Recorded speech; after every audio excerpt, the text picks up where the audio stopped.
Oh man. Okay, so Bitcoin. People have been asking me about Bitcoin. Bitcoin. When I talk about Bitcoin, I'm not only referring to Bitcoin, I'm also referring to all the cryptocurrencies. My thinking, bottom line, is that they're in a bubble. And this bubble is going to pop. Now, it's going to pop badly. And it's going to go from whatever it is now. Bitcoin is at $17,000 and change. It's going to go from 17,000 to 2,000, if not less, possibly zero. I don't know when this is going to happen. It is going to happen.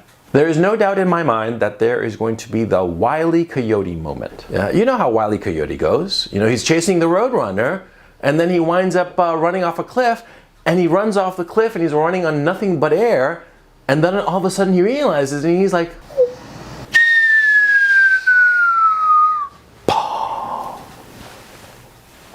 Bitcoin is going to have its Wile E. Coyote moment. It is inevitable, okay? And I'm going to explain why. First of all, people who say that I don't know anything about Bitcoin, I first heard about Bitcoin in 2010.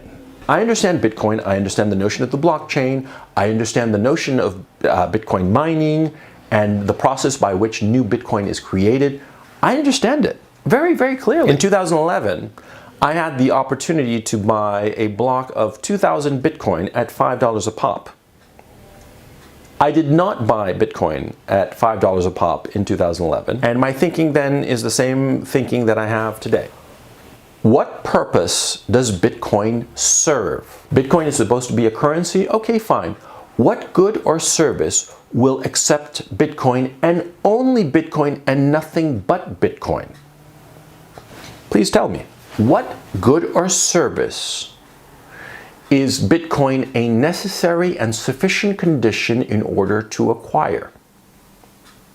That's the question. Because you see, in every other asset class, be it stocks, bonds, real estate, commodities, when you buy that asset class, you are buying something with an actual purpose. For instance, if I buy a share in General Electric, what is General Electric? It's a company. And what does this company do? It manufactures different products, jet engines and refrigerators and a whole host of different products. And it takes these products and sells them in the open market, right? If I buy a share of General Electric, I am buying a piece of General Electric. If I buy a bond, I'm buying a debt obligation, right? That's what a bond is.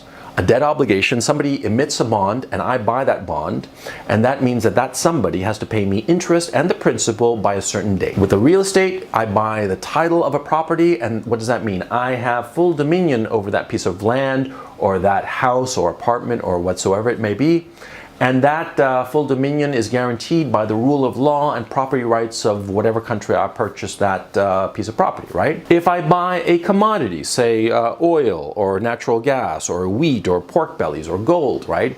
I am buying the commodity, the actual physical thing. When you buy Bitcoin, what are you buying?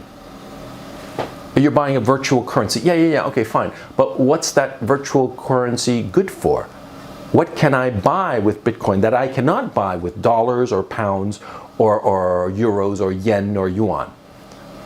You see, that's the question that people talking about Bitcoin have to answer, and they can't answer that question. You see? And so I realized what Bitcoin is. Bitcoin is tulips. In the 17th century, in Holland, tulips were introduced. Now, tulips, of course, are very pretty flowers, very colorful flowers. People in Holland love their tulips, and so they started buying more tulips. And as they bought more tulips, the price of tulips, quite naturally, began to rise. As the price rose, some smart people, greedy people, started thinking to themselves, well, if I buy a lot of tulips and hold on to them for the bit, the price is going to rise, and then I sell them, and I'm going to make a profit, right? So that's what they started to do. They would buy a bunch of tulips, wait for the price to rise, and then sell them.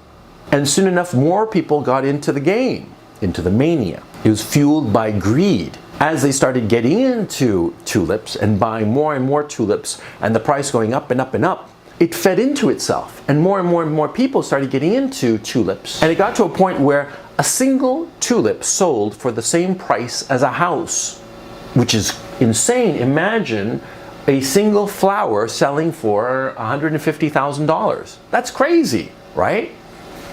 What does that remind you of? Bitcoin. Bitcoin is selling for $17,000 and change. You know, just a few years ago, it was worth pennies. And here we are at $17,000 and it's going up and up and up. Who's buying this shit? You know, they're talking about it on CNN, they're talking about it on The View, they're talking about it all over the place. All the mainstream media is talking about is Bitcoin, Bitcoin, Bitcoin, or other cryptocurrencies, right? What does that tell you? It's a mania, and who's getting into it now? The dumb money. The dumb money is getting into it. Now, who are the dumb money? They're the people who aren't very sophisticated, aren't very thoughtful, and they just see that everybody else is getting into Bitcoin and they don't want to miss the boat. They don't realize that the boat is sinking. So they're buying it because other people are buying it, and they're greedy and they're stupid. And so that's why they're buying it. Me? No. I would not have bought in 2011 Bitcoin or today for the same reason. There is nothing that you need Bitcoin to buy. No good, no service. If I'd had a crystal ball and, you know, looking into that crystal ball, realized that by 2017, those 2,000 Bitcoins that I could have bought at $10,000 would be worth today something like $35 million. Well, yeah, of course I would have bought them, of course, okay? But I didn't have a crystal ball, I only had my brain. It could potentially rise to $40,000 a pop. Hey, it could potentially rise to $1 million a pop. Potentially, sure, okay? Enough hysteria, enough greed could potentially push Bitcoin all the way to $1 million a pop. But the same rules apply. There is no need to have Bitcoin as a currency because it's not backed by anything, because it doesn't represent anything, because it doesn't have any purpose, okay? So, look, you're a grown-up, you're watching me here. I mean, if you're watching this, you're sophisticated enough and grown up enough to know more or less what Bitcoin is about and potentially have the money to invest in it. Don't invest in it. It's just foolish. It's just stupid. And it's going to pop. And let me ask you, do you want to be the Wile E. Coyote of the market?